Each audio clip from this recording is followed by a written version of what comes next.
Hi all, welcome to civil engineer podcast series. இன்றைக்கி நம்ம கூட இருக்கிறது யாருன்னு பார்த்தீங்கன்னா ஸ்ட்ரக்சரல் இன்ஜினியர் கண்ணன். ஸோ இவங்க கிட்ட பேசி நமக்கு ஸ்ட்ரக்சரல் டிசைனில் என்னென்ன காமன் டவுட்ஸ் இருக்கோ எல்லாமே கிளியர் பண்ணிக்க போகிறோம். Welcome to the podcast sir. Hello Archana, thank you for a kind introduction for me. Thank you. So மறக்காமல் இந்த பாட்காஸ்ட்டை லாஸ்ட் வரைக்கும் ஸ்கிப் பண்ணாமல் பாருங்கள். நான் கேரண்டி பண்ணுறேன் இந்த செஷன் ரொம்ப இன்ஸ்பைரிங்காக இருக்கும். ஸோ வாங்க ஷோக்குள்ளே போகலாம். ஸோ ஹாய் சார், உங்களை பற்றி ஒரு ஸ்மால் இன்ட்ரோ கொடுக்க முடியுமா? என்னோட பேர் கண்ணன். நான் அனூக் டெடிடெக்குங்கிற கன்ஸ்ட்ரக்ஷன் கம்பெனி வச்சுருக்கேன். அது கன்னியாகுமரி மாவட்டத்தில் இருக்குது. ஸோ நம்ம ஒர்க்கு கன்னியாகுமரி மாவட்டம், அதுக்கப்புறம் தமிழ்நாட்டில் நிறைய இடத்துல இருக்குது. வெளியிலே மலேசியா, சிங்கப்பூர் அந்த மாதிரி இடத்துல டிசைன் பண்ணி கொடுத்துருக்கேன். இன்ஸ்டாகிராம், ஃபேஸ்புக் இந்த மாதிரி இதில் ஈஆர் கண்ணங்கிற நேமில் கொஞ்சம் ஆக்டிவாக இருக்கேன். Okay, nice sir. ஸோ நீங்கள் எப்படி இந்த ஃபீல்டுக்குள்ளே வந்தீங்கன்னு கொஞ்சம் ஷேர் பண்ண முடியுமா? என்னோட அப்பா ஹீஸ் எ பில்டர். ஓகே. 50 வருஷத்துக்கிட்ட கேரளாவில் ராதிகா கன்ஸ்ட்ரக்ஷன் ரன் பண்ணிகிட்ருக்காங்க. ஸோ சின்ன வயசில் லீவ் டைம் எல்லாம் அவங்க கூட தான் நிற்கிறது. அப்பாவோட ப்ராக்டிக்கலாக லேபர்ஸ் கூட நின்று ஏதாவது சஜஷன்ஸ் நான் சொல்கிறது, அதுக்கு திருப்பி அவங்க கவுண்டர் கொடுக்குறது, அந்த மாதிரி அவங்க கூட உள்ள இன்ஜினியர்ஸ் கூட இன்ட்ராக்ட் பண்ணுறது. அப்பாவுக்கு ஒரு நல்ல க்ளோஸ் ஃப்ரெண்ட் இருந்தாங்க, மதுசூதனன் பிள்ளை அப்படின்னு. ஸோ அவங்கக்கிட்ட இருந்தும் பேசிக்காட்டு காலேஜ் படிக்கிறது முன்னாடியே நிறைய விஷயம் அவங்க சொல்லிக் கொடுப்பாங்க. சிவில் இன்ஜினியரிங் தான் படிக்கணும் அப்படின்னு எனக்கு பேஷன் ஒன்றும் இல்லை இருந்தேன். எனக்கு 10th முடித்து போலீஸ் இல்லைனா மிலிட்ரி அந்த மாதிரி ஆகணும்னு தான் ஆசை. பின்ன வீட்டில் 12 முடித்து பண்ணு அப்படின்னு சொல்லிட்டு ஓகே அப்படின்னு சொல்லி ஸ்கூலிங் 12 வரைக்கும் முடித்தேன். அதுக்கப்புறம் ஏரோநாட்டிக் தான் சேர்த்து விட்டாங்க. சேர்ந்ததுக்கப்புறம் தான் எனக்கு ஓகே, எப்படியும் காலேஜ் படிக்கிறோம், நம்மளுக்கு சிவிலில் ஓரளவுக்கு ஐடியா இருக்குது. ஏன்னா நமக்கு இவ்வளோ தியரட்டிக்கலாக ஸ்ட்ரக்சரல் வைஸ் எல்லாம் பெருசாக நாலேஜ் இல்லைனாலும் ஏதோ கம்பி செங்கல் வச்சு எல்லாம் கெட்டுறது தானேங்கிற ஒரு சிறிய ஒரு இது இருக்கும். ஸோ அந்த மாதிரி சிவில் படிக்கலாமே வீட்டில் இது பண்ணி பார்த்தேன். சடனாக ஏன் நீங்கள் ஏரோநாட்டிக்லேருந்து சிவில் ஷிஃப்ட் ஆகணும்னு நினச்சேன்? அதான் காலேஜ் என்ன சிவில் இது போதும். ஆனால் எங்கள் அம்மாவுக்கு சிவில் சுத்தமாக பிடிக்காது. ஏன்னா அந்த ஃபீல்டில் இருக்க அந்த ஸ்ட்ரெஸ்ஸு, அப்பாவோட நிறைய லாஸும் வரும், நிறைய இது வரும், அந்த மாதிரி உள்ள ஸ்ட்ரெஸ்ஸு இதெல்லாம் பயப்பட்டு அம்மா வேண்டாம், நீ சிவில் பக்கமே போக வேண்டாம் இந்த மாதிரின்னு சொல்லி, நான் இல்லை அதுதான் சிவில் தான் படிப்பேன்னு சொல்லி அப்போ தான் அடம் பிடிக்க ஆரம்பிச்சு சிவில் படிக்கணும்னு சிவிலில் வந்தேன். பெருசாடு காலேஜ் பிடெக் எல்லாம் அவ்வளோ நல்ல பயங்கர படிக்கிற பையனும் கிடையாது. பேசிக்காட்டு அந்த சைட்டு நாலேஜ் பெரிய அளவுக்கு எனக்கு இருந்துச்சுன்னு சொல்லலை. இருந்தாலும் பாஸ் ஆகாமல் வீட்டுக்கு போக முடியாது. அது பயங்கர கிரிட்டிசிசம், பின்ன கல்யாண வீட்டுக்கெல்லாம் போய் ஆச்சுன்னா பயங்கர இதாக இருக்கும். ஸோ அதனால மட்டும்தான் ஆக்சுவலி நான் பாஸ் ஆகணும்னு நினச்சது. மற்றபடி பெருசாட்டு நாலேஜ் எல்லாம் அப்போ தான் கெயின் பண்ணலை. ஆனால் ஒரு அளவுக்கு சின்ன சின்ன இது ரிலேட் பண்ணி அதை வச்சு எழுதி எப்படியோ பாஸ் ஆகிட்டேன். அதுக்கப்புறம் நான் ஒரு வாட்டர் ப்ரூஃபிங் கம்பெனியில் வேலை பார்த்தேன். எனக்கு யுவராஜ்னு சொல்லிட்டு விகேர் பில்டிங் சொல்யூஷன் அவங்க இதில் தான் வேலை பார்த்தேன். ஸோ அவங்களுக்கு என்ன ரொம்ப பிடிக்கும். என் கூடயும் 2 பசங்க என்னோடய ஃப்ரெண்ட்ஸும் இருந்தாங்க. ஸோ அந்த சைட்டில் பயங்கர நல்ல டெடிக்கேஷனோடு தான் இருந்தேன். பின்ன ஒரு சின்ன ஒரு இன்சிடெண்ட்டு, ஒரு டி நகர் ஒரு சைட்டு, அந்த சைட்டில் அவங்க ஒரு 2 டேஸில் ஹேண்ட் ஓவர் பண்ணணும், வாட்டர் ப்ரூஃப் ஃபுல்லாக பண்ணி ஹேண்ட் ஓவர் பண்ணணும். திண்டிவனத்துலேருந்து லேபர்ஸ் வராங்க. நைட்டு வரேன்னு சொல்லிட்டு விடியகாலில் 2 மணிக்கு வராங்க. ஃபுல்லாக ட்ரைனேஜ் தண்ணி உள்ள ஃபுல்லாக கெட்டி கிடக்கு. அதை ட்ரெயின் பண்ணி வெளியே இது பண்ணால் தான் அதுக்கப்புறம் அதில் ஒர்க்கு ஸ்டார்ட் பண்ண முடியும். நான் அதுக்கு அவங்கள்ட்ட இது பண்ணுங்க அப்படின்னு சொல்லிட்டு, நாங்கள் 2 பசங்க உண்டு, 2 பேர் மட்டும் பண்ணுங்க அப்படின்னு சொல்லிட்டு அவங்க பண்ணலை. அவங்க டயர்டாக இருக்குது, நாளைக்கு பண்ணல அப்படின்னு சொல்லிட்டு. அதுக்கப்புறம் திருப்பி அவங்களுக்கு பிளாக்கில் கொஞ்சம் சாதனம் எல்லாம் வாங்கி கொடுத்து எப்படியா பண்ணுங்கன்னு சொல்லிட்டு பண்ண வைக்கலான்னு சொல்லிட்டு பார்த்தா அதில் 2-3 பேர் மாட்டேன். அதுக்கப்புறம் பண்ணவே மாட்டேன் அப்படின்னு சொல்லிட்டு நான் பின்ன கோவத்தில் என்ன பண்ணேன், நானாகவே உள்ளாடி அந்த பம்மை எடுத்துகிட்டு உள்ள ட்ரெயின் பண்ணலான்னு இறங்கிட்டேன். இறங்கினதுக்கப்புறம் ஃப்ரெண்ட் எல்லாம் கத்துனேன், இந்த மாதிரி உனக்கு என்ன வேறு வேலை இல்லையா, எதுக்கு இந்த மாதிரின்னு. நான் சொன்னேன், இல்லை இந்த மாதிரி கமிட்மெண்ட் கொடுத்துருக்கேன், நம்ம பண்ணுவோம் அப்படின்னு சொல்லிட்டு. என் கூட ஃப்ரெண்டும் வந்தான், நான் இறங்கினேன் ஃப்ரெண்டும் வந்தான். அதுக்கப்புறம் லேபர்ஸ் வர இல்லை நாங்கள் வாரோம், ஏன்னா நாங்களே உள்ளே போகிறோம் அப்படின்னு சொல்லிவிட்டு அவங்களும் அந்த சைட்டெல்லாம் முடிச்சு கிளியராக. ஸோ நல்ல ஒரு டெடிக்கேஷனாக இருந்தேன். நம்ம யுவராஜ் அண்ணனுக்கு என்ன ரொம்ப பிடிக்கும். ஆனால் வீட்டில் எங்கள் அம்மாவுக்கு மறுபடியும் எனக்கு ஹையர் ஸ்டடி இது பட்ட பிஜி பண்ணணும் அப்படின்னு சொல்லிட்டு ப்ரெஷர் பண்ணிகிட்டு இருந்தாங்க. மெயினாக என்னென்னா சென்னையில் நான் இருக்கிறது விருப்பம் இல்லை, அங்கே இருந்தால் ஏதோ நான் கெட்டு போயிடுவேன், பசங்களோட ஏற்கனவே கொஞ்சம் கம்ப்ளைண்ட் அப்படி இப்படி எல்லாம் வீட்டில் பயந்து கெட்டு போயிடுவேன்னு சொல்லிட்டு, கண்டிப்பாக நீ சென்னையில் இருக்கிறதா இருந்தால் படிக்கணும், இல்லை நான் வந்து நீ வந்து ஊருக்கு வந்துட்டு அப்பா கூட பிஸ்னஸை பாரு அப்படின்னு சொல்லிட்டு ஸ்ட்ரிக்டாக சொல்லிட்டாங்க. நான் இல்லை படிக்கிறேன்னு சொல்லி அதுக்கப்புறம் யுவராஜ் அண்ணனும் வந்து நான் போகிறதுல இஷ்டம் இல்லை, இருந்தாலும் அண்ணன்ட்ட அண்ணா படிக்க போகிறேன் அப்படின்னு சொல்லிட்டு அண்ணனும் ஓகேன்னு சொல்லி நான் வந்து காலேஜில் சேர்ந்தேன். எம்இல 2 பண்ணியிருக்கேன். கன்ஸ்ட்ரக்ஷன் இன்ஜினியரிங் மேனேஜ்மெண்ட் பண்ணியிருக்கேன், ஸ்ட்ரக்சரல் இன்ஜினியரிங் பண்ணியிருக்கேன். ஃபஸ்ட்டு கன்ஸ்ட்ரக்ஷன் இன்ஜினியரிங் மேனேஜ்மெண்ட் தான் பண்ணேன். அப்படி பண்ணும்போது என் கூட உள்ளவங்க எல்லாமே வந்து ஒரு 50 வயசு 60 வயசு அந்த மாதிரி உள்ள ஆளுங்க ஒரு 6-7 பேர் இருந்தாங்க. அதில் ஒரு ஆள் வந்து 65 வயசுக்கிட்ட ஒரு ஆள் இருந்தாங்க, நரசிம்மன் சார்னு சொல்லிட்டு. அவங்க வந்து ஏதோ ஒரு கவர்மெண்ட் ஜாபில் இருந்த திருப்பி வந்து பிஹெச்டிக்காக அவங்க இது பண்ணாங்க. ஸோ இவங்க கூட இருக்குது. அப்போ ஒரு 6-7 பேர் கூட நானும் இருக்கேன். நான் இன்னொரு இம்ரான்னு சொல்லி ஒரு பையன் தான், சின்ன பையன், பாக்கியெல்லாம் பெரிய ஆளுங்க. ஸோ அப்படி இருக்கும்போது வந்து அப்போ தான் நம்மளுக்கு நம்ம படிக்காமல் இருந்தாச்சுன்னா ஒரு மாதிரி இருக்கும். அவங்க சின்சியராக படிப்பாங்க, அவங்களுக்கு நல்ல, ஏன்னா அந்த ஒரு மெச்சூரிட்டி இதில் வந்து படிப்புன்னா என்ன எல்லாம் தெரிஞ்சு படிக்கணும்னு படிப்பாங்க. அது வரைக்கும் நம்ம படிக்கணும்னு படித்ததில்லை. அதுலேருந்து சரி ஓகே அவங்க கூட இருந்து எதுக்கு படிக்கணுங்கிறதோட எப்படி படிக்கணும்னு அவங்க மூலமாக கற்றுக்கிட்டேன். அவங்களும் எனக்கு நல்லா சப்போர்ட் பண்ணாங்க. அப்படி ஒரு விஷயம் அப்படி சின்ன சின்னதாட்டு இது பண்ணிவிட்டேன். அதுவும் நான் வந்து எக்ஸாம் வந்து ஓரளவுக்கு படித்து அப்படியே பாஸ் பண்ணி வெளியே வந்தேன். ஃபீல்டில் வந்ததுக்கப்புறம் எனக்கு ஒரு 25 வயசுலேயே மேரேஜ் ஆகி அதுக்கப்புறம் வந்து ஏதாவது பிஸ்னஸ் பண்ணணும் அப்படின்னு வீட்டில் வந்து அப்பா கூட இது பண்ணலாம் அப்படின்னு சொல்லிவிட்டு நான் முன்ன இல்லை தனியாக பண்ணுறேன். அப்பா ஏன்னா கேரளாவில் இல்லை பண்ணுறாங்க. ஆக்சுவலி எங்கள் சொந்த ஊர் தமிழ்நாடு தான், நாங்கள் தமிழ் தான். நான் வந்து அதுவும் தனியாக பண்ணணும் அப்படின்னு சொல்லிட்டு என்ன பண்ணலான்னு யோசிச்சுட்டு இருக்கும்போது அது கன்ஸ்ட்ரக்ஷன் கூட ஒரு ஆப்ஷன் இல்லை. கண்டிப்பாக கன்ஸ்ட்ரக்ஷன் தான் பண்ணணும்னு ஐடியா இல்லை இருந்து ஃபஸ்ட்டு. அதுக்கப்புறம் வந்து என்னோடய பெஸ்ட்டு ஃப்ரெண்டுனா ஆக்னோன்னு சொல்லிட்டு அந்த பையன்தான் ஃபஸ்ட்டு. ஏன்னா நான் காலேஜில் இருக்க டைமே நான் ஓரளவு படம் எல்லாம் வருவேன். அந்த டைமில் அந்த சாஃப்ட்வேர் 3D அதெல்லாம் பெரிய அளவுக்கு இல்லை இருந்தேன். நான் வந்து ஃப்ரீ ஹேண்ட்லேயே வந்து என்னோடய ஃப்ரெண்டு ஜோபின் அப்படின்னு ஒரு பையனுக்கு வந்து நான் காலேஜ் படிச்சுட்டு இருக்கும்போது வந்து நான் 3D இது பண்ணி கொடுத்து மாடலிங் அந்த ஃப்ரீ ஹேண்டில் வரைஞ்சி கொடுத்துட்டு அதை வந்து ஒரு ஆர்கிடெக்ட் இதை கொடுத்து அதை 3D மாடலிங் பண்ணிவிட்டு அந்த இதை வச்சுருக்கு. இப்போ அந்த வீடு இருக்குது, நல்ல அந்த டைம் கொஞ்சம் நல்லா இருக்குது அந்த வீடு. ஸோ அந்த இதை பார்த்து என் ஃப்ரெண்டுக்கு என் மேலே ஒரு நல்ல ஒரு நம்பிக்கை இருக்குது, வச்சா நல்லா இருக்கும் அப்படின்னு சொல்லிட்டு என்ன ரெக்கமெண்ட் பண்ணுறான். நீங்கள் கன்ஸ்ட்ரக்ஷன் பண்ண என்ன வச்சு பண்ணுங்க அப்படின்னு சொல்லிட்டு, இல்லை அவன்ட்டு ஏதாவது கமெண்ட் எதாவது பண்ணிகிட்டு இருப்பேன் படிச்சுட்டு இருக்கும்போது, இது இப்படி பண்ணியிருக்கலாம் அப்படி பண்ணியிருக்கலாம்ல, அதை வச்சு நீ பண்ணு, நீ கொஞ்சம் நல்ல அழகாக பண்ணுவே இல்லை அப்படின்னு சொல்லிட்டு அந்த மாடலிங் அது ஆக்சுவலி அந்த ஆர்கிடெக்ட் வியூவில் தான் என்ன வந்தாங்க வந்து அப்ரோச் பண்ணேன், ஒரு இன்ஜினியராக இல்லை. ஸோ வந்து பிளான் போட்டு அப்படியே வந்து ஆரம்பித்தேன். அப்படி ஆரம்பித்து அவனால் தான் ஃபஸ்ட்டு வந்து என்னோடய இது ஸ்டார்ட் ஆச்சு. அதுக்கு அடுத்த வந்து முக்கியமான பங்கு யாருக்குன்னா, எங்கள் அப்பா எனக்கு அட்வைஸ் பண்ணாங்க, நீ இப்போ வந்து ஒரு வீடு நீ ஒரு ஆளுக்கு புதுசாக பண்ண போகிற, அந்த வீடுங்கிறது வந்து ஒரு ஆளுக்கு ஆக்சுவலி ஒரு லைஃப் டைம் கமிட்மெண்ட்டாக இருக்குது. அப்படின்னா சிலவங்களுக்கு வந்து அது வீடு ஃப்ளாட்டுக்கு நிறைய பண்ணிட்டு போவாங்க, சிலவங்களுக்கு இந்த கல்யாணம் பிள்ளைங்க மாதிரி வந்து அது ஒரு லைஃப் டைம் அச்சீவ்மெண்ட்டாக இருக்கும், ஒன் ஆஃப் தி அச்சீவ்மெண்ட்டாக இருக்கும் அது. ஸோ அது வந்து நீ பண்ணும்போது வந்து அதே மாதிரி கவனமாக பண்ணணும், கரெக்டாக பண்ணணும் அப்படின்னு. ஸோ எங்கள் அண்ணன் ஒரு ஆள் இருக்காங்க, ராஜேஷ் அப்படின்னு சொல்லிட்டு சென்னையில் ஒர்க் பண்ணுறாங்க. அவங்க கைடன்ஸில் தான் நான் பண்ணேன் ஃபுல்லாகவே.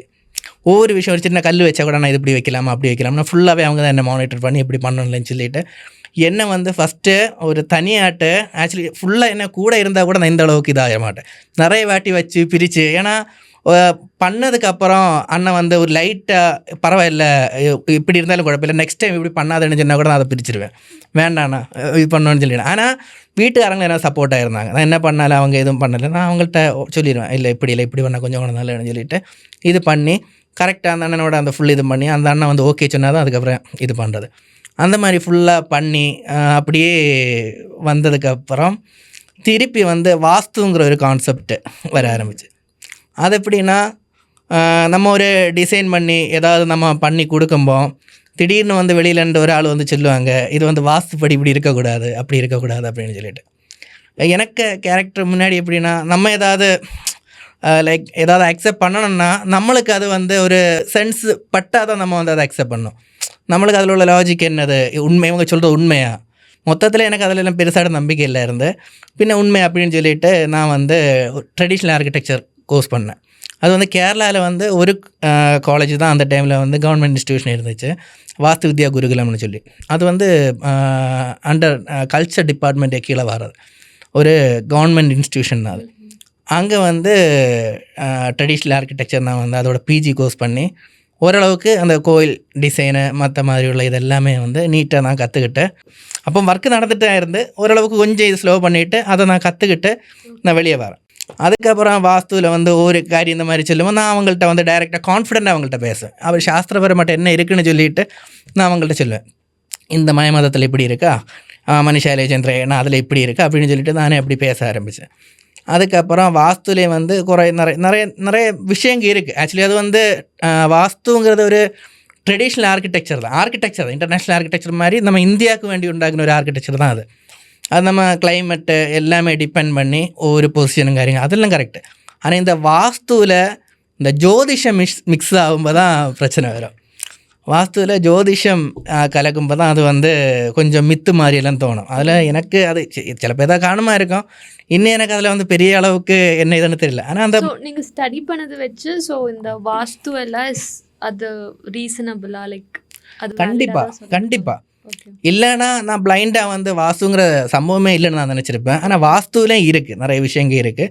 அதை வந்து எனக்கு லாஜிக்காகப்படுற விஷயம் நான் எடுத்துக்கிட்டு நானே அப்ளை பண்ணிட்டு தான் இருக்கேன். ஸோ அப்படி ஃபீல்டுக்கு வந்ததுக்கப்புறம் அதுக்கப்புறம் ஃபேஸ் பண்ண நிறைய விஷயம் என்னென்னா ஸ்ட்ரக்சரல் சம்மந்தமாட்ட ஒரு முக்கியமான ஒரு சைட்டு.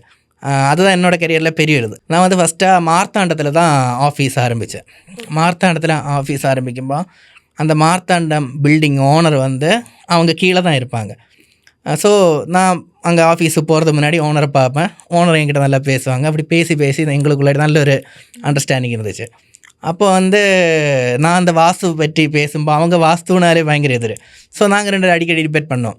அவங்க வாஸ்து பற்றி எதிராக சொல்லி நான் சொல்லி இல்லை இப்படி இருக்குல்ல அப்படின்னு லாஜிக் ஏதாவது கவுண்டர் கொடுக்கறது நல்ல இன்ட்ரெஸ்டிங்காக போகும். அப்படி அவங்க வந்து என்ன வந்து அவங்களுக்கு நல்லா பிடிக்கும்போது வந்து நான் அடிக்கடி வந்து அவங்கள்ட்ட பேசுகிறது நான் வரலன்னா கூட இன்றைக்கி வரலையா அப்படின்னு சொல்லிட்டு அவங்க கூப்பிடுறது அந்த மாதிரி நல்லா போயிட்டு இருந்துச்சு. எனக்கு அது வரைக்கும் அவங்களோட உண்மையான பொட்டென்ஷியல் என்னென்னு தெரியாதா இருந்து. ஆக்சுவலி கன்னியாகுமரி மாவட்டத்தில் சிட்டி ஹெல்த் ஆஃபீஸரோட அப்பாவாக்க அவங்க எனக்கு அதுக்கப்புறம் தான் தெரியும். ஸோ அவங்களுக்கு ஒரு வீடு வருது. அவங்களோட வீடு வந்து யாரோ ஒரு ஆள் கொட்டேஷன் கொடுத்துருக்காங்க. கொடுத்ததுக்கப்புறம் வந்து ஓனரோட அப்பா வந்து என்கிட்ட நல்ல க்ளோஸ் இல்லை, இந்த மாதிரி நீ ஒரு கோட்டு கொடுத்து பாரு அப்படின்னு சொல்லிட்டு நான் சரி அங்கிள் ஓகே கொடுக்குறேன். பெரிய ப்ராஜெக்ட் அது கொடுக்குறேன் அப்படின்னு நான் சும்மா கொடுத்து ஆக்சுவலி அவங்க கொடுத்ததோட ஒரு 50 rupees கம்மியாக தான் இருந்துச்சு என்னோடய கோட். பையன்ட்ட அப்ரோச் பண்ணுறாங்க, இந்த மாதிரி இவங்க வச்சு ஒன்று ட்ரை பண்ணலாமே, பரவாயில்ல பையனும் கொஞ்சம் விஷயம் தெரிஞ்ச மாதிரி தான் இருக்குது அப்படின்னு சொல்லிட்டு ட்ரை பண்ணிப்பார். மற்ற மாதிரி ஸ்ட்ரக்சரல் எல்லாம் அவங்க சைடில் இருக்கட்டும், பில்டிங் இதில் வந்து பில்டர் ஆக்டிவாக பண்ணட்டும், மற்ற மாதிரி ஏதாவது சஜஷன் இருந்தாலும் அவன் சொல்லுவான் அப்படின்னு சொல்லிட்டு. ஸோ அப்படி இன்வால்வ் ஆகி அதில் வந்து அந்த சைடில் அந்த ஸ்ட்ரக்சரல் ட்ராயிங் வந்து லைக் அவங்க ஒருவேளை அந்த அவங்க பில்டிங் பண்ணாதனாலே என்னமோ தெரியல, ஆனால் அந்த டிசைன் எல்லாம் வந்து ரொம்ப ஹெவியாக இருந்துச்சு. ரொம்ப ஹெவியாக இருக்குன்னா கிட்டத்தட்ட ஒரு 50க்கு 23 காலம், அதில் வந்து 10 25 mm ராடு. அப்போ வந்து அதை பார்க்கும்போது நம்மளுக்கு பெருசாட்ட ஸ்ட்ரக்சரில் வந்து பெரிய அளவுக்கு இது இல்லைனாலும் ஓரளவுக்கு பேசிக் வந்து ஒரு பீம் டிசைன் பண்ணுறதுக்கும் காலம் இது பண்ணுறதுக்கும் அப்போ எனக்கு தெரியும். பின்ன வந்து நம்மளுக்கு வந்து ஒரு ஒரு ஒரு ஒரு காலத்தோட க்ராஸ் செக்ஷனுக்கு ஒரு மினிமம் ஏஎஸ்டி மேக்ஸிமம் ஏஎஸ்டி எவ்வளோ தான் இருக்கணும்னு எல்லாம் வந்து ஐஎஸ் கோடில் கொடுத்துருக்கு, அதுவும் தெரியும். பார்க்கும்போது எல்லாமே வந்து ஏஎஸ்டி ரொம்ப அதிகமாக தான் இருந்துச்சு. இதெல்லாம் நீங்கள் ஸ்டடி அதாவது நீங்கள் நிறைய படித்தனால கற்றுக்கிட்டீங்களா? படித்தனால இல்லை, இது வந்து ஒரு இன்ஜினியருக்கு பார்த்தாலே ஒரு டிசைனை பார்த்தா அது வந்து கரெக்டாக தப்பாங்கிறது வந்து கண்டிப்பாக ஒரு சிவில் இன்ஜினியர் தெரிஞ்சிருக்கணும், தெரியும். அப்படி தெரிஞ்சால் தான் சிவில் இன்ஜினியர். ஸோ அதில் வந்து நம்ம பெருசாக டிசைன் பண்ண தெரியலைன்னா கூட நம்மளுக்கு வந்து அதில் வந்து ஏஎஸ்டி வந்து அதிகமாக இருக்கா கம்மியாக இருக்காங்கிறது வந்து பார்த்தாலே தெரியும். அதனால் அதில் வந்து அதிகமாக தான் இருந்துச்சு. இன்னொரு இது என்னென்னா ஏற்கனவே அது லீஸ்ட் லேட்டரல் விட்டு 23 cm, அதில் 23 cm தான் பீமு போகுது. ஸோ வந்து இதில் வந்து 25 mm ராட் ரெண்டனை வந்தாச்சுன்னா அதுக்குள்ளே பீமு ராட் எப்படி போகும், இந்த மாதிரி நிறைய கேள்வி எனக்கு இருந்துச்சு. நான் வந்து பார்ட்டிகிட்ட அப்பாட்ட சொன்னேன், அங்கிள் இது எனக்கு என்னமோ கொஞ்சம் இதாக இருக்குது, ஒன்று பார்ப்பீங்களா? ஸோ அந்த காலம் சைஸ் எல்லாம் கொஞ்சம் இப்போ ஏதோ ஒரு எரர் இருக்குது, நீங்கள் ஒன்று செக் பண்ணுங்க அப்படின்னு பார்ட்டிகிட்ட கொடுத்தப்போ இது பார்ட்டிகிட்ட அவங்க வந்து சொன்னதுக்கப்புறம் பார்ட்டி வந்து அது இப்படி அவங்க இருக்காது, இந்த பையன் சின்ன பையன் சொல்கிறது எப்படி இதாக இருக்கும் அப்படின்னு சொல்லிட்டு உடனே ஓனரோட அப்பா என்கிட்ட சொன்னாங்க, அவன் நம்பல, நீ வந்து சும்மா உனக்கு தெரிஞ்ச மாதிரி டிசைன் பண்ணி கொடு எவ்வளோ வரும் அப்படின்னு சொல்லிட்டு நான் கொடுத்தப்போ வந்து ஓரளவுக்கு லோடு ஒர்க் அவுட் பண்ணி அவங்க 25 கொடுத்த இடத்துல எல்லாம் வந்து எனக்கு 16 தான் இருந்துச்சு, 16 12 இருந்துச்சு. அந்த மாதிரி மேக்ஸிமமே வந்து 16 தான், அதுக்கு மேலே எந்த இதுவுமே கிடையாது. மேக்ஸிமம் காலம் சைஸுமே வந்து 2345 தான், அதுக்கு மேலேயும் காலம் சைஸ் வரல ரெசிடென்ஷியல் பில்டிங். அதுக்கப்புறம் இது அவங்களுக்கு வந்து இவ்வளோ மேஜர் டிஃப்ரென்ஸ் வருது அப்படின்னு சொல்லிட்டு அதுக்கப்புறம் தான் அவங்க வந்து சந்தேகமாக இதை எடுத்து இவ்வளோ அப்படின்னா சின்ன டிஃப்ரென்ஸ்னால் குழப்பம் இல்லை, இது பெரிய டிஃப்ரென்ஸ் இது. ஸோ ஆனால் டன் கணக்கு காலத்துக்கு மட்டுமே கம்பி வித்தியாசம் வரும். அதில் வந்து அவங்க வந்து அந்த கார்ப்பரேஷன்ல இருக்காங்க, கார்ப்பரேஷனில் இருக்கிற டவுன் பிளானிங் ஆஃபீஸர்கிட்ட இந்த மாதிரி கொண்டு காட்டினாங்க. இந்த மாதிரி ஒரு பிரச்சனை இருக்குது, என்ன பண்ணுறது, ஒரு நல்ல ஒரு ஸ்ட்ரக்சரல் இன்ஜினியரை இது பண்ண அப்படின்னு. அவங்க ரெக்கமெண்ட் பண்ண ஒரு இன்ஜினியர் தான் இன்ஜினியர் குமாரதாஸ். ஆக்சுவலி குமாரதாஸுங்கிறது வந்து கன்னியாகுமரி மாவட்டத்திலே ரொம்ப சீனியர் ஸ்ட்ரக்சரல் இன்ஜினியர். அவங்க வந்து கிட்டத்தட்ட 90ஸ்லேயே ஒரு 1000-2000 பில்டிங் கிட்ட பண்ணியிருப்பாங்க. இப்போ அங்கே இருக்கிற ஒரு 70-60% மாஸ் பில்டிங் எல்லாம் சார் பண்ணது, அந்த ராஜாஸ் மால் எல்லாம் இருக்குல்ல, அந்த காலத்துலேயே அவங்க பண்ண பில்டிங். ஸோ வந்து அவங்கள ரெக்கமெண்ட் பண்ணி அவங்க இப்படி ஒரு சார் இருக்காங்க அப்படின்னு சொல்லிட்டு அவங்கள்ட்ட சொல்லியிருக்காங்க. சொன்னதுக்கப்புறம் என்னாச்சுன்னா ஓனரோட இது அப்பா வந்து என்கிட்ட டேய் நீ வா, இந்த மாதிரி ஒரு ஆளை சொல்லியிருக்காங்க, அவங்கள பார்க்க போகிறோம் அப்படின்னு சொல்லிட்டு கூட்டிகிட்டு போகிறாங்க. கூட்டிகிட்டு நான் வேறு பயந்துகிட்டே போகிறேன், என்னடா இது நம்ம வேறு ஏதோ பண்ணி கொடுத்துருக்கோம், அவங்க என்ன பண்ண போகிறாங்க, என்ன சொல்ல போகிறாங்க, இனி நம்மளை ஏதாவது கேவலமாக கமெண்ட் அடிப்பாங்களோ, பின்னொரு வேளை என்ன பண்ணது ஒரு சீனியர் ஒரு ஆள் ஏற்கனவே பண்ணியிருக்காங்க, இனி அவங்க பண்ண ஒரு வேளை இனி கரெக்டாக இருக்குது, நம்ம இனி அதுக்கு பிரசங்கித்த நம்ம எதாவது பண்ணி வச்சோமோ கேவலப்பட போகிறோன்னு சொல்லிட்டு ஒரு பயத்திலே நான் போனதுக்கப்புறம் அவங்க அந்த பிளானை பார்த்து ஃபஸ்ட்டு சொன்ன வார்த்தை வந்து இது வந்து ஒரு க்ரைம் அப்படின்னு அவங்க கொடுத்த பிளான். அப்படின்னா ஆக்சுவலி ஒரு ஆளை கொலை பண்ண மட்டும் கிடையாது க்ரைம், ஒரு ஒரு ஸ்ட்ரக்சரில் வந்து இது பண்ணினாலும் அதுவும் வந்து க்ரைம் தான். ஏன்னா ஒரு ஆளை கொல்லணும்னா சில நம்ம ஸ்ட்ரக்சரில் ஏதாவது பண்ணி வச்சாலும் ஏதாவது இதாகும். ஸோ அது ஒரு க்ரைம் அப்படின்னு சொல்லி சொன்னாங்க. அடுத்து என்னோட அந்த இதை பார்த்தாங்க. பார்த்ததுக்கப்புறம் அவங்க சார் சொன்னாங்க, குமாரதாஸ் சார் சொன்னாங்க, இது வந்து இது கொஞ்சம் ஸ்டீல் அதிகம்தான், ஆக்சுவலி நீங்கள் ஒரு 2 days டைம் கொடுங்க, நான் ஒர்க் அவுட் பண்ணி தரேன்னு சொல்லிட்டு சார் ஒர்க் அவுட் பண்ணி கொடுத்தாங்க. சார் அடுத்த நாள் டிசைன் கொடுக்குறாங்க. நானாச்சும் 16-12 யூஸ் பண்ணேன், சார் வந்து ஃபுல்லாகவே 12 தான் யூஸ் பண்ணாங்க. பயங்கரமாக ஆப்டிமைஸ் பண்ணிவிட்டு இது போதும் அப்படின்னு சொல்லிட்டு பண்ணாங்க. அதுக்கப்புறம் என்ன பண்ணாங்கன்னா அந்த கிளைண்ட் வந்து குமாரதாஸ் சாரை வந்து ஸ்ட்ரக்சரல் இன்ஜினியராகிட்டு உள்ளே கொண்டு வந்தாங்க. உள்ளே கொண்டு வந்ததுக்கப்புறம் எனக்கு அதுதான் என்னோடய ஆக்சுவலி கரியரில் பெரிய ஒரு டேர்னிங் பாயிண்ட்டாக இருந்துச்சு. சார் உள்ளே வந்ததும் சார் மூலமாட்டு நான் நிறைய விஷயம் கற்றுக்க ஆரம்பித்தேன். இன்னும் வந்து நம்ம வந்து தெளிவாக பண்ணுற விஷயம் அப்படின்னு சொல்லிட்டு சாருக்கிட்டேருந்து வந்து நிறைய விஷயம் வந்து எப்படின்னு கேட்டு அதுக்கு இன்ட்ரெஸ்ட்டு தலைக்கு பிடிச்சி அதுக்கப்புறம் மறுபடியும் நான் ஸ்ட்ரக்சர் பண்ணேன். கன்ஸ்ட்ரக்ஷன் இன்ஜினியரிங் மேனேஜ்மெண்ட்டு எம்டெக் முடித்ததுக்கப்புறம் மறுபடியும் எம்இ ஸ்ட்ரக்சரில் நான் பண்ணதுக்கப்புறம் இந்த ஃபீல்டு எக்ஸ்பீரியன்ஸு சார்கோட உள்ள அந்த காண்டாக்டு இதெல்லாம் வச்சு இதெல்லாம் ரிலேட் பண்ணி எனக்கு ஸ்ட்ரக்சரல் இன்ஜினியரிங் படிக்கிற இன்னும் பயங்கர ஈஸியாக இருந்துச்சு. ஸோ அந்த டிசைனிங் கிளாஸில் வந்து சொல்லலாம் பெருசாட்டு கிளாஸில் அந்த டைம் போக மாட்டேன், இருந்தாலும் அந்த புக்கும் ஸ்டடி மெட்டீரியலை வச்சு எனக்கு அந்த எக்ஸாமுக்கு ப்ரிப்பேர் பண்ணும்போது பயங்கர ரிலேட் பண்ணி படிக்கிறது ஈஸியாக இருந்துச்சு, ரொம்ப இன்ட்ரெஸ்டிங்காக இருந்துச்சு. அப்படி வந்து ஸ்ட்ரக்சர் அப்படி தான் தியரட்டிக்கலாட்டு எனக்கு கொஞ்சம் நாலேஜ் கெயின் ஆச்சு. ஸோ ஆக்சுவலி இது லக்குன்னு தான் சொல்லணும். ஏன்னா மேபி நான் லைஃப்பில் வந்து ஒவ்வொரு ஸ்டெப்பும் வந்து கரெக்டாக தான் நான் வந்து ஃபேஸ் பண்ணி வந்திருக்கேன்னு தான் நான் நினைக்கிறேன். கரெக்டான இடத்துல தான் உட்காந்து வந்திருக்கேன். என்னோட இது எங்கேயுமே டேர்ன் ஆகலை. ஒருவேளை இப்போ நான் கல்யாணம் முடித்து நான் கன்ஸ்ட்ரக்ஷனில் வருவேன்னு தெரியாதா இருந்தேன்.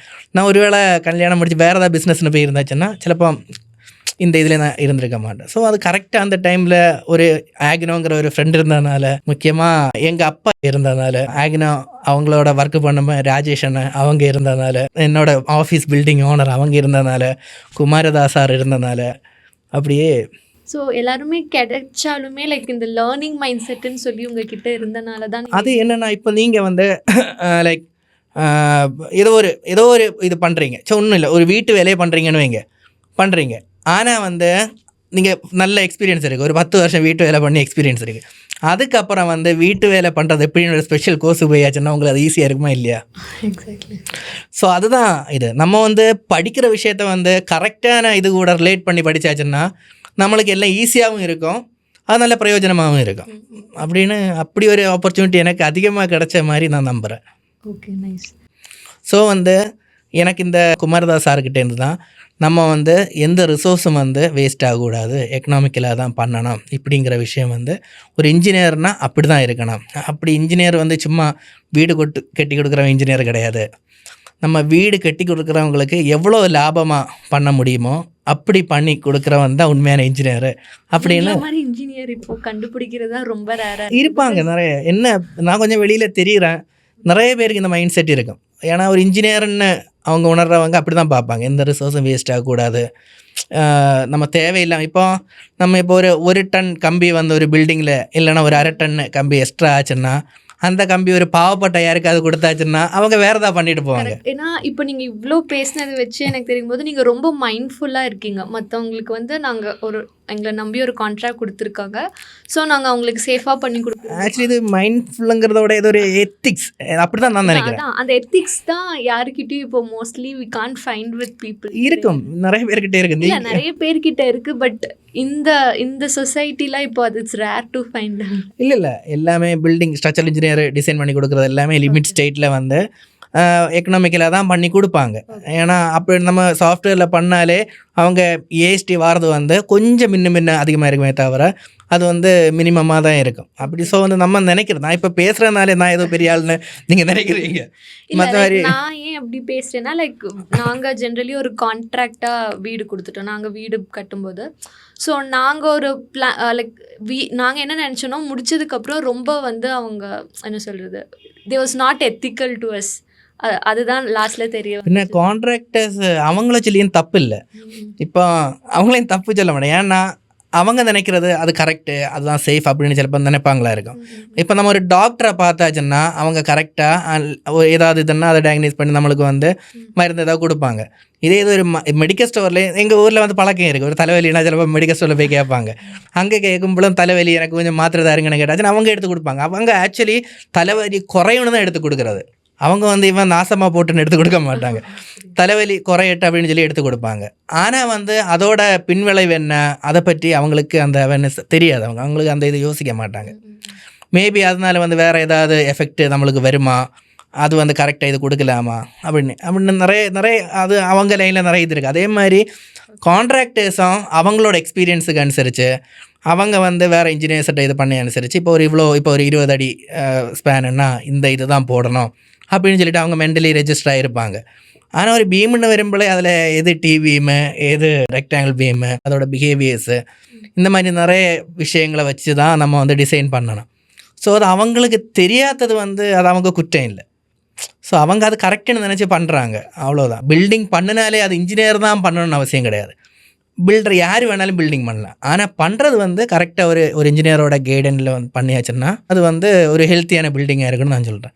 நம்ம நினைப்போம் ஒரு பில்டிங் வந்து அப்படியே இருக்குது ஒன்றும் ஆகலையே, ஒரு கான்ட்ராக்டர் கட்டினாலும் சிலப்போ கரெக்டாக கட்டியிருக்கலாம், கரெக்டாக எல்லாமேலும் கட்டியிருக்கலாம்.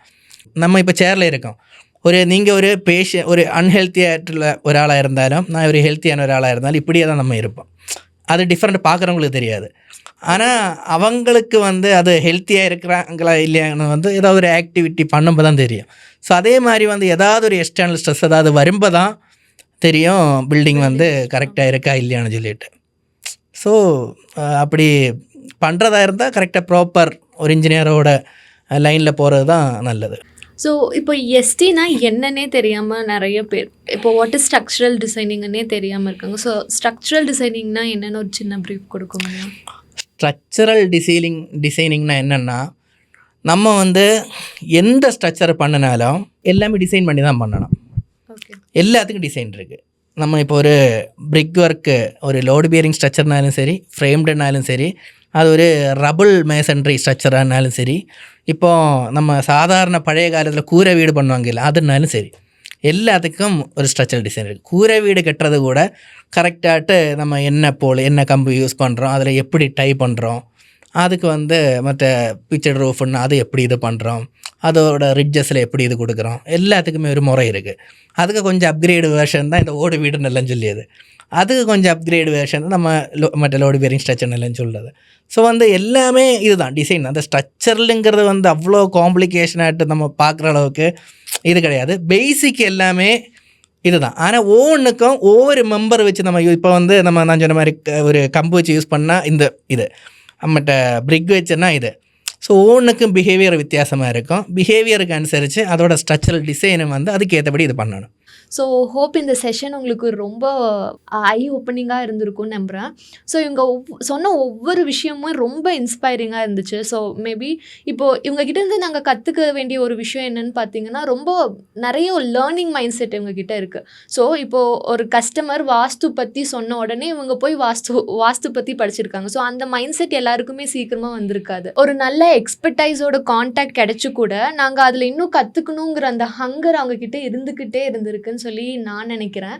ஸோ அந்த ஹங்கர் நம்மக்கிட்ட இருந்தாலே நம்ம வந்து கற்றுக்கலாம். ஸோ இன்னொரு விஷயம் ரொம்ப எனக்கு இவங்க சொன்னதில் பிடிச்சது பார்த்தீங்கன்னா, லைக் இவங்க எம்டெக் இன் கன்ஸ்ட்ரக்ஷன் பண்ணும்போது எல்லாமே இவங்கள விட 50s ப்ளஸில் தான் ஏஜில் தான் இருந்தாங்கன்னு சொல்லி சொன்னாங்க. எதுக்கு படிக்கணும்னு சொல்கிறத விட எப்படி படிக்கணுங்கிறத அவங்க கற்றுக்கிட்டாங்க. ஸோ இதே மாதிரி நம்ம எல்லாருமே நோ மேட்டர் எந்த ஏஜாக இருந்தாலும் இந்த லேர்னிங் மைண்ட் செட் மட்டும் இருந்தால் ஈஸியாக நம்ம க்ரோ ஆகிட முடியும்னு சொல்லி நான் நம்புகிறேன். Hope this session was useful. Thank you so much.